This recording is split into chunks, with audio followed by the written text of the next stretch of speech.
బైబిల్లో ఒక వచనం ఉంది, ఒక మాట ఉంది. అది మనం విన్నప్పుడు లేదా చదివినప్పుడు మన హృదయానికి చాలా సంతోషం, చాలా సమాధానం. చెప్పాలంటే మన హృదయం చాలా తేలిక పడిద్ది. ఎందుకు ఆ వచనం ఏంటో తెలుసా?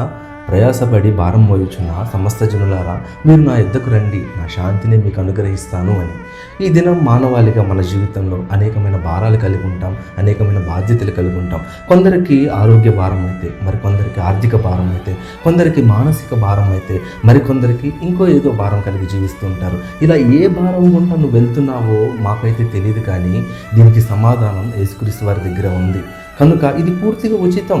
నువ్వు చేయవలసిందల్లా ఏం లేదు. నీవేదైతే భారం కలిగి జీవిస్తున్నావో ఆ భారాన్ని దేవుని సన్నిధానం తీసుకొచ్చి, దేవా ఇది నా భారం అని ఆయన సన్నిధానంలో నువ్వు విజ్ఞాపన చేసిన ఎడల, ఆయన కృపగల దేవుడు గనుక నీ భారాన్ని ఆయన స్వీకరించి ఆయన సమాధానాన్ని, ఆయన శాంతిని, ఆయన సంతోషాన్ని నీ జీవితంలో ఆయన అనుగ్రహిస్తాడు. అలాంటి సమాధానం, అలాంటి శాంతి, సంతోషం నీ హృదయంలో దేవుడు కలుగచేయాలని నేను ప్రార్థిస్తున్నాను. దయచేసి మీ ప్రార్థన విన్నపములు మాకు తెలియపరచండి.